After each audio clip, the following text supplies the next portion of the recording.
കൊള്ളാം. പിന്നെ first half വരെ ഒരു എന്താണ് ഇച്ചിരി ലാഗ് ഉണ്ടായിരുന്നു. അത് കഴിഞ്ഞിട്ട് നല്ലൊരു ട്വിസ്റ്റൊക്കെ ഉണ്ട്. കൊള്ളാം. നല്ലൊരു എനിക്ക് സത്യം പറഞ്ഞ സങ്കടം തോന്നിയ ഒരു ഫിലിം തന്നെയാണ്.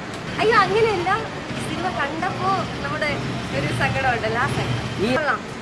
മീര ജാസ്മിൻ്റെ ഒരു ഡിഫറെൻ്റ് ആയിട്ടുള്ള ഒരു ക്യാരക്ടറായിരുന്നു. നല്ല ഭംഗിയുണ്ടായിരുന്നു കാണാൻ. അത് വെച്ച് നോക്കുമ്പോൾ നല്ലൊരു സിനിമ തന്നെയാണ്. അങ്ങനെയല്ല, ഇപ്പോൾ ഒരു പ്രതീക്ഷിക്കത്തില്ലല്ലോ, ഇപ്പോൾ ഉള്ളൊരു ഏജൊക്കെ വെച്ചിട്ട് ഇത്രയൊരു ഇത് പ്രതീക്ഷിക്കുന്നില്ല. പക്ഷേ കൊള്ളാം. രണ്ടാം ഭാഗം ഇല്ല, ഇത് ഇത്ര തന്നെയാണ്. ഇതിലെ കഥ ഒരു മെസ്സേജ് നൽകണമുണ്ട്. ആ മെസ്സേജ് തന്നെയാണ് സന്തോഷത്തോടെയാണ് ഇറങ്ങുന്നത്. കാരണം അല്ല, ഫസ്റ്റ് തന്നെ നമുക്കിതിലൊരു സങ്കടത്തിൻ്റെ ഒരു ഇത് തരുന്നുണ്ട്. പക്ഷേ അത് മനസ്സിലിട്ടാണ് ഈ പ്രേക്ഷകരെല്ലാം ഇത് കണ്ടോണ്ടിരിക്കുന്നത്. പക്ഷെ ലാസ്റ്റ് നമ്മൾ സന്തോഷത്തോടെ ഇറങ്ങുമായിരുന്നു. നല്ലൊരു മൂവിയാണ്. എനിക്ക് തോന്നുന്നു ഫാമിലിക്ക് തന്നെ പോയിരുന്ന് കാണാൻ പറ്റിയൊരു മൂവിയാണ്.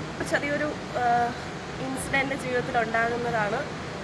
അത് ഒരു ട്വിസ്റ്റായിട്ട് ഫൈനലി സംഭവിക്കുന്നതാണ് മൂവിയുടെ ഒരു ഇതിവൃത്തം എന്ന് പറയുന്നത്. നല്ലൊരു ഫിലിമാണ്. നമുക്കത് ഫീൽ ചെയ്യാൻ പറ്റും.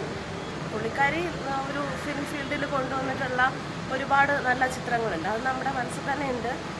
അത് തിരിച്ചു വരവെന്നല്ല, അവർ നമ്മുടെ മനസ്സിലുണ്ടായിരുന്നു. ഇപ്പോൾ ഒരു മൂവി ഏറ്റവും ബെസ്റ്റായിട്ട് പെർഫോം ചെയ്യും. ഇത് ശരിക്കും ഇമോഷണലി വീക്ക് ചെയ്യിക്കുന്ന ഒരു സിനിമയാണ്. പക്ഷേ അത്രയ്ക്കും അതിൽ ഇമോഷണലി നമ്മളെ വേദനിപ്പിക്കുന്ന തരത്തിലുള്ള സംഭാഷണങ്ങളും കാര്യങ്ങളും ഒന്നും കൊണ്ടുവന്നിട്ടില്ല. കണ്ടു മറന്ന പടം എന്ന് മാത്രമല്ല, നമ്മുടെ ജീവിതത്തിൽ എല്ലായ്പ്പോഴും സംഭവിക്കുന്ന ഒരു ഷോർട്ട് ടെമ്പേർഡ് ആൻഡ് അഗ്രസീവ് ആയിട്ടുള്ളൊരു ലേഡി, പുള്ളിക്കാരി ഒരു ഒരു ഒരു ഇൻസിഡൻറ്റ് എങ്ങനെയാണ് ചേഞ്ച് ചെയ്യിക്കുന്നത് എന്നൊക്കെയാണ് ഈ മൂവി നമുക്ക് മുന്നിൽ വയ്ക്കുന്നത്. ലൈഫ് തന്നെയാണ്. ഒരു ഫീൽ ഗുഡ് മൂവിയാണ്. ഒരു ആവറേജ് അതിനുപരി ഒരു ഫീൽ ഗുഡ് മൂവിയാണ്. നമ്മുടെ എടുത്തു പറയാൻ മീര ജാസ്മിൻ തന്നെയാണ്. മീര ജാസ്മിൻ കുറച്ച് പണ്ടത്തതിനേക്കാളും കുറച്ചുകൂടെ ക്യൂട്ടായിട്ടുണ്ട്. നല്ല രസമുണ്ടായിരുന്നു പുള്ളിക്കാരിയുടെ സ്ക്രീനിൽ ഇങ്ങനെ കണ്ടുകൊണ്ടിരിക്കാൻ.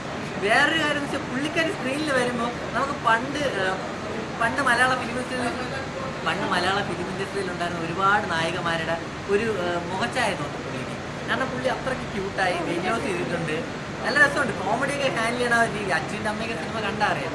അതുപോലെ പുള്ളിക്ക് അങ്ങനത്തെ കുറച്ച് ക്യാരക്ടറൊക്കെ കിട്ടിക്കഴിഞ്ഞാൽ ഇനിയും കുറച്ചുകൂടെ നമുക്ക് ഒരു ലേഡി സൂപ്പർ സ്റ്റാർ ലെവലിൽ കൊണ്ടുവരാം. അതിന് ശ്രമിക്കണം. നല്ല കഥകളൊക്കെ കിട്ടണം. ഈ സിനിമയിൽ ഒരു പർട്ടിക്കുലർ പോയിന്റ്, ഒരു ഭയങ്കര ഒരു മെസ്സേജ് ഉണ്ട്.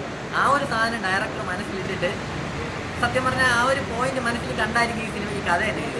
ആ കഥ ഞാൻ പറഞ്ഞാൽ സ്പോയിലർ, അതുകൊണ്ട് ഞാൻ പറയണില്ല. ആ ഒരു നല്ലൊരു മെസ്സേജ് ഉണ്ട്. ചിലപ്പോൾ ഈ ഒരു സിനിമ കണ്ടു കഴിഞ്ഞാൽ, അത് നിങ്ങൾ ഉൾക്കൊണ്ട് കഴിഞ്ഞാൽ നിങ്ങളുടെ ലൈഫ് മുമ്പോട്ട് ബ്രൈറ്റ് ആയിരിക്കും എന്ന് മാത്രമേ ഈ സിനിമ കൊണ്ട് ഡയറക്ടർ ഉദ്ദേശിക്കുന്നുള്ളൂ. അത് തന്നെ ആയിരിക്കണം.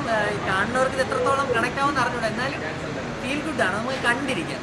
പിന്നെ നിങ്ങൾ കാണുമ്പോൾ എന്തെങ്കിലുമൊക്കെ പ്രതീക്ഷിക്കും. അതൊക്കെ സിനിമയല്ലേ, നമ്മൾ പ്രഡിക്റ്റബിളാണ്. എന്നാലും കൊള്ളാം. സെക്കൻഡ് ഹാഫിൽ കുറച്ചുകൂടി നമ്മളെ കഥയിൽ നമുക്ക് കുറച്ച് എൻ്റർടൈൻമെൻ്റ് ആയിട്ട് തോന്നി ഫസ്റ്റ് ഹാഫിനെ വെച്ച് നോക്കും.